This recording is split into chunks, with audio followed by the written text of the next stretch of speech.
Hello guys, कैसे हो आप सब। I am C A Kanhaiya Malpani. Welcome to our YouTube channel C A talk. तो आज के सेशन में हम बात करने वाले हैं लीव ट्रेवल अलाउंसेस के बारे में।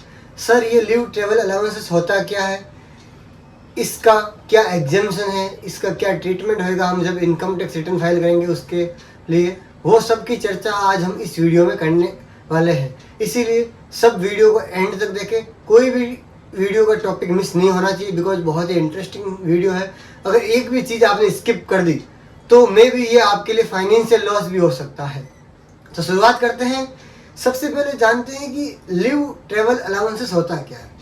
तो बात समझने की है कि लीव छुट्टियाँ, ट्रेवल घूमने की छुट्टियाँ, अलाउंसेस मतलब इसके लिए जो कॉस्ट लगेगी उसकी बात करते हैं। तो गवर्नमेंट ने ऐसा एक रूल है कि अगर आपने कोई लीव ट्रेवल अलाउंसेस है जो कि आपके सैलरी का पार्ट है, मीन्स अगर आप कोई जगह जॉब करते हो, आपके एम्प्लॉयर ने आपको leave travel allowances as a part of CTC दिया है, तो इस लीव ट्रेवल अलाउंसेस को हम टैक्सेबल होने से बचा सकते हैं।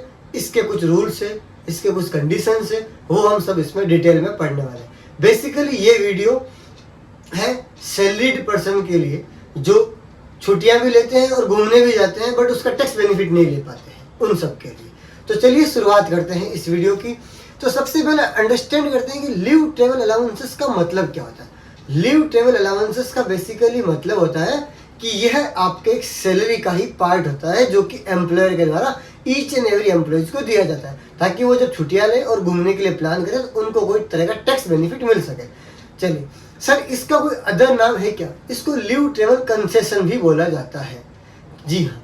अब सर, इसकी कोई सेक्शन है जिसमें हम एग्जेम्पशन ले सकते हैं? जी हाँ, इसकी सेक्शन है 10 सब सेक्शन 5 जो है एग्जेम्पशन की सेक्शन। उसके अंदर आप लीव ट्रेवल अलाउंसेस की एग्जेम्पशन ले सकते हैं। सर, इसकी कोई लिमिट है, हम कितनी एग्जेम्पशन ले सकते हैं?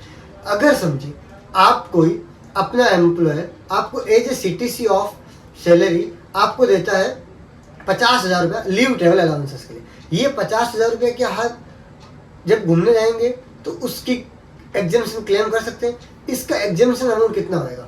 समझिए 50,000 रुपये है आपका total amount of the leave travel allowances जो एम्प्लॉयर ने दिया, बट आपने खर्चा 40,000 का ही किया और 40,000 के प्रूफ सबमिट कर दिया आपने एम्प्लॉयर को, तो आप 40,000 का ही डिडक्शन क्लेम कर सकते हो।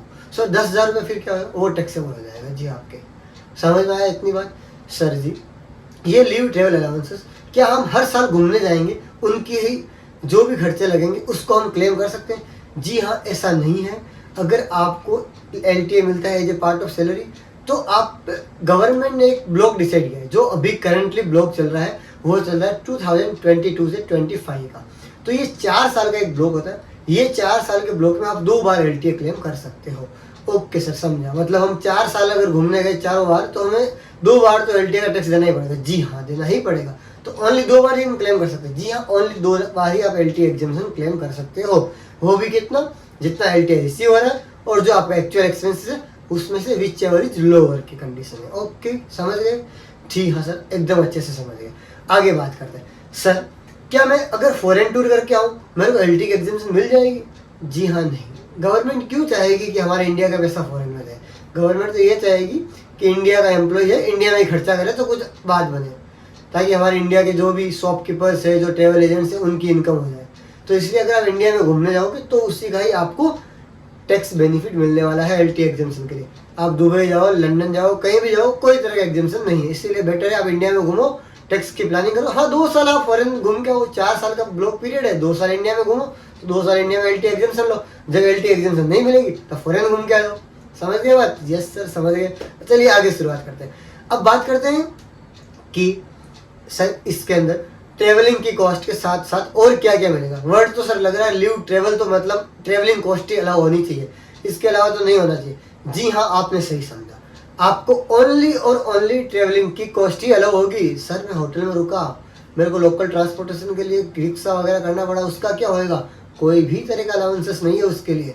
आप सर साइट सीन करने के लिए गए थे हम, तो नहीं मिलेगा आपको। ओनली और ओनली ट्रेवलिंग कॉस्ट ही अलाउ होगी। वो ट्रेवलिंग कॉस्ट का मतलब हो गया आपका जो ओरिजिन का पैलेस है जहाँ से आप जर्नी शुरू करने वाले हो, वहाँ से आप इंडिया के अलग अलग जगह पे घूम के आने वाले हो। सर हमने 10 जगह घूम के आ गए, सर हम तो 7 दिन की छुट्टी मार के। जी हाँ, उसके अंदर क्या होएगा, आपने इंडिया में जहाँ भी जो प्लेस से आपने जर्नी स्टार्ट की थी, वहाँ से आपका जो लॉन्गेस्ट कौन सा एरिया है, रूट है जहाँ पे आप घूम के आए, उसका सबसे शॉर्टेस्ट रूट कौन सा है, उतना ही आपको एग्जाम्शन मिलने वाला है खर्चे का। ओके सर, समझ गए। मतलब ये बात है कि अगर मैं जयपुर रहता हूँ और मैं घूमने के लिए अलग अलग, जयपुर से पहले दिल्ली चला गया, दिल्ली से फिर मैं मुंबई चला गया, फिर मैं चेन्नई चला गया, उसके बाद मैं घूमता घूमता फिर मैं अहमदाबाद आ गया, मैंने स्टेच्यू ऑफ यूनिटी देख के आ जाते, उसके बाद मैं घूमता फिर जयपुर आ गया। तो इसके लिए आपका जयपुर से आपके सबसे दूर लोकेशन कौन सी आ रही है, आपने वो देख लिया कि मुंबई आ रही है, तो मुंबई का सबसे शॉर्टेस्ट रूट कौन सा होगा, उसका ही आपको एग्जाम्शन मिलेगा। अदर कोई भी एग्जाम्शन नहीं मिलने वाला है। जी हाँ, कोई भी अलग एक्स्ट्रा आपको बेनिफिट नहीं मिलने वाला। आप अलग अलग जगह अलग अलग घूमने गए तो ऐसा नहीं है कि आपने सब जगह का आप अलग अलग टिकट बना के, नहीं, ऐसा नहीं चलेगा। आपको आपके ओरिजिन प्लेस से डेस्टिनेशन प्लेस का जो लॉन्गेस्ट आपकी डेस्टिनेशन प्लेस है जहाँ आप घूम के आने वाले, उसका सबसे शॉर्टेस्ट रूट कौन सा है, उसका ही आपको एग्जाम्शन मिलने वाला है। सर जी हम तो ऐसा करेंगे 50,000 का अगर LT मिलेगा, हम तो इकोनॉमिक बिजनेस क्लास की टिकट बना के जाएंगे फ्लाइट की। जी हाँ, बिजनेस क्लास की टिकट अलाउ नहीं होगी। अरे यार सर, फिर क्या करें, फिर क्या, कुछ नहीं, आपको तो इकोनॉमी क्लास के फ्लाइट की टिकट बुक कराओ और घूम के आओ। सर अकेला कितना घूमूंगा, अरे अकेले घूमने की दिक्कत नहीं है, आप अपने फैमिली के साथ जा सकते हो। सर फैमिली का मतलब क्या है, सर अभी तो शादी नहीं हुई है। अरे शादी हो जाएगी तो वाइफ के साथ भी घूम सकते हो, और शादी नहीं हुई है तो अपने डिपेंडेंट पेरेंट्स या फिर अपने डिपेंडेंट सिस्टर्स है, ब्रदर्स है, उनके साथ भी घूम सकते हो। क्या बात है सर, ये अच्छी की गवर्नमेंट ने स्कीम, यही तो अच्छा इसका बेनिफिट है। अगर आपकी शादी हो रखी है तो वाइफ के साथ और डिपेंडेंट जो भी आपके पेरेंट्स है, आपके सिस्टर ब्रदर्स है, आपके खुद के चिल्ड्रन है, उनके साथ घूम लो। अगर शादी नहीं हो रखी है तो पेरेंट्स जो है अपने डिपेंडेंट है ही है, उनके साथ घूम लो, भाई बहनों के साथ घूम लो डिपेंडेंट। ठीक है सर, अब ये बात अच्छा है, ये ठीक लगा। फिर भी 5-7 दिन अगर घूमने जाएंगे तो खर्चा बचा ही लेंगे। जी हाँ, बट सर चिल्ड्रन में कितनी लिमिट, चिल्ड्रन में 2 ही चिल्ड्रन की लिमिट है, उसके अंदर 2 ही चिल्ड्रन की लिमिट है, वो 1998 के बाद के बॉर्न होने चाहिए। ओके सर, ओके समझा। अब हम बात करते हैं कि ये जो लीव ट्रेवल अलाउंसेस है, इसका हम ब्लॉक पीरियड है, हमको पहले सर अवेयरनेस नहीं थी। ये वीडियो के बाद ही हमको पता चला कि 4 साल के ब्लॉक पीरियड में हम 2 बार LT एग्जाम्शन क्लेम कर सकते हैं अगर हमारी सैलरी के पार्ट है, अगर लीव ट्रेवल अलाउंस तो। और साथ ही साथ एक बात आप बहुत ज़्यादा ध्यान रखना इंपॉर्टेंट है, वो है कि जब आप घूमने जाओ उस समय आपके ऑफिस में छुट्टियां होनी चाहिए। ऐसा नहीं आप ऑफिस में छुट्टियां ही नहीं लो और छोटा मोटा कहीं ट्रिप घूम के आ गए और बोला सर वर्क फ्रॉम होम था, हमने तो वर्क फ्रॉम होम कर लिया, वही घूमते घूमते, वो नहीं चलेगा। जी हाँ, आपके ऑफिस में छुट्टी भी होनी चाहिए उस समय। जैसे आप 7 दिन घूमने गए तो 7 दिन के लिए छुट्टियां होनी चाहिए। सर ये बात आप समझ गए, छुट्टियां भी होनी चाहिए, तभी घूम के आएंगे, तभी टैक्स बेनिफिट मिलेगा। जी हाँ, गवर्नमेंट ये चाहती है कि आपको उस समय आपकी छुट्टियां हैं तो आप छुट्टियों का तो आपको पैसा मिल नहीं रहा है तो आपको टैक्स की बेनिफिट दे देते हैं। क्या बात है, अच्छा आइडिया गवर्नमेंट का। जी हाँ, बहुत अच्छा आइडिया है। चलिए आगे हम बात करते हैं। सर मैं न्यू रिजाइम ऑप्ट कर रहा हूँ इस बार, तो मेरे को तो इस बार एग्जाम्शन मिलेगी LT की। भाई साहब न्यू रिजाइम में आपको पता है, हमने ऑलरेडी 2 वीडियो बना चुके हैं। न्यू रिजाइम के अंदर कोई भी तरह का टैक्स एग्जाम्शन नहीं है, बहुत ही लिमिटेड है जो हमने बात कर रखी है 50,000 स्टैंडर्ड डिडक्शन की, और जो भी 2-3 हैं। तो LT एग्जाम्शन मिलेगा? नहीं मिलेगा, नहीं मिलेगा जी, नहीं मिलेगा। इसके लिए आपको ओल्ड टैक्स रिजाइम ही ऑप्ट करना पड़ेगा। ओके सर, ओके समझ गए अब बात। चलिए आगे चलते हैं। अब हम बात करते हैं कि अगर हम जो घूम के आए उसमें अगर बस से गए तो भी ड्यूलक्स बस का जो किराया होगा वो अलग हो जाएगा। बात हमने सब कर ली है, शॉर्टेस्ट रूट होना चाहिए, कहीं भी घूम के आओ इंडिया में शॉर्टेस्ट रूट होएगा, उसका ही आपको एग्जाम्शन मिलने वाला है। हाँ अगर हम सर गए घूमने के लिए ट्रेन से, तो सर जाओ घूमने के लिए, ट्रेन का टिकट है, AC का टिकट अलाउ हो जाएगा? जी हाँ अलाउ हो जाएगा, कोई प्रॉब्लम नहीं आएगी उसमें। ओके सर ठीक है। चलिए अब हम बात करते हैं आगे कि सर अब हम बात ये करते हैं कि अब हम घूमने गए थे, घूम के भी आ गए, उससे पहले हमें क्या हमारे एम्प्लॉयर को कुछ प्रूफ देने पड़ेंगे? जी हाँ, एम्प्लॉयर को प्रूफ देने पड़ेंगे। एम्प्लॉयर को एक फॉर्म फिल करना पड़ता है, इसका नाम है 12BB। जब एम्प्लॉयर वो फॉर्म को फिल करेगा उसमें आपके जो भी खर्चे होंगे ट्रेवलिंग के, उसके आपके supporting proof like boarding pass हो गया, फ्लाइट का टिकट हो गया, ट्रेन का टिकट्स हो गए, आपके बस के टिकट्स हो गए, जो भी आपके साथ में जा रहे हैं उनका भी टिकट सपोर्टिंग में लगाना है। तो एम्प्लॉयर क्या करेगा, फॉर्म 12BB फाइल करेगा। तो उससे क्या होगा, आपको वो जब जब आपका फॉर्म 16 जनरेट करेगा तो आपका जो है LT के एग्जाम्शन वो कंसीडर कर लेगा। सर हमने तो कुछ प्रूफ दिया ही नहीं, हम तो घूम के आ गए, अब क्या करें बताओ, हम डायरेक्टली क्लेम कर ले क्या? देखो डायरेक्टली क्लेम काफ़ी लोग करते हैं बट रिस्की हो सकता है, बिकॉज इसमें बेसिकली कंडीशन दे रखी है कि एम्प्लॉयर को फॉर्म 12BB फाइल करना ही पड़ेगा और एम्प्लॉयर को फॉर्म 16 में उसका LT एग्जामेशन दिखाना पड़ेगा, तभी आप उसको क्लेम कर सकते हो, अदरवाइज नहीं कर सकते हो। तो इसलिए भी केयर, अगर आप क्लेम कर रहे हो, आप एम्प्लॉयर को प्रूफ भी सबमिट नहीं कर रहे हो, आप दिन क्लेम करे जा रहे हो, तो आपको फ्यूचर में फाइनेंशियल लॉस बेयर करना पड़ सकता है, इसलिए बी अवेयर।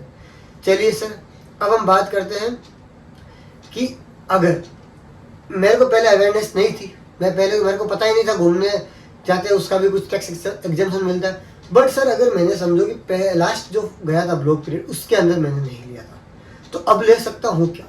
देखिए आपका लास्ट ब्लॉक पीरियड कौन सा था पहले ये पता था वो। सर हमारा लास्ट ब्लॉक पीरियड जो था वो अगर 22 से पहले का 4 साल वो था हमारा, जी हाँ वो था। तो उसके अंदर क्या होता है, अगर आपने प्रीवियस ब्लॉक पीरियड में कोई भी एग्जाम्पशन आपने लाइक लिया नहीं या एक ही लिया, तो एक आप एग्जाम्पशन कैरी फॉरवर्ड कर सकते हो, बट वो कैरी फॉरवर्ड आपने जो किया है वो आपको first year of the next block period में ही यूज करना पड़ेगा। अरे सर ये भी तकलीफ वाली बात है, जी हाँ, तो ये ध्यान रखिएगा। तो आप अगर कैरी फॉरवर्ड करते हो तो आप कैरी फॉरवर्ड वाली जो LT एग्जाम्पशन है उसको first year of the current block period है उसमें ही यूज करना है। ओके सर, समझ गए अभी, ये भी बात है, ठीक है। चलो इसके अलावा और भी कुछ देख लेते हैं इसमें, अगर हमारे लिए कुछ इंपॉर्टेंट अगर है डिस्कशन के लिए कुछ छूट रहा है तो। जी सर, इसमें तो अभी मैं मोस्ट ऑफ दी हमने हर कुछ कवर कर लिया है। सर एक बात हमको आपको ये पूछनी थी कि अगर हमने कुछ खाने का खर्चा किया तो वो तो अलाउ होगा सर कम से कम? नहीं सर, वो भी अलाउ नहीं होने वाला है, खाने का भी खर्चा अलाउ नहीं होने वाला है। तो इन समरी में अगर बात करूँ, LT आपको अलाउ कब होएगा? फर्स्ट कंडीशन ये है कि LT आपके CTC का पार्ट होना चाहिए। सेकंड चीज़ ये है कि LT एग्जाम्पशन के लिए आपके लीव होनी चाहिए ऑफिस में उस टाइम पीरियड में जब आप घूमने जा रहे हो। और LT एग्जाम्पशन आपको 4 साल के ब्लॉक पीरियड में ओनली 2 बार ही मिलने वाली है, ठीक है। अगर आप एक ब्लॉक पीरियड की एग्जाम्पशन लेना भूल गए हो तो आप उसको कैरी फॉरवर्ड कर सकते हो नेक्स्ट ईयर, बट ये नेक्स्ट ईयर में first year of the current block period ही आपको लेनी पड़ेगी। और उसके लिए आपको जो आप घूम के आए उसके बिल्स प्रूफ वगैरह सबमिट करने पड़ेंगे एम्प्लॉयर को, और ताकि एम्प्लॉयर फॉर्म 16 जब ड्राफ्ट करे तो आपका CTC के अंदर उसको कवर करे और आपको LT एग्जाम्पशन दे। इसके लिए एम्प्लॉयर को फॉर्म 12BB फाइल करना पड़ेगा। तो ये समझ में आ गई होगी बातें, तो थैंक यू सो मच। चलिए नेक्स्ट टॉपिक के लिए हम मिलते हैं, अच्छा टॉपिक होएगा, उसके लिए आप भी प्रिपेयर रहो, एकदम एक्टिवली रहे। हमारा नया टॉपिक आएगा, बहुत ही अच्छा आने वाला है, वो भी आपके लिए टैक्स एग्जाम्पशन के रिलेटेड ही रहने वाला है। Thank you so much for watching the video. Also like, share and comment.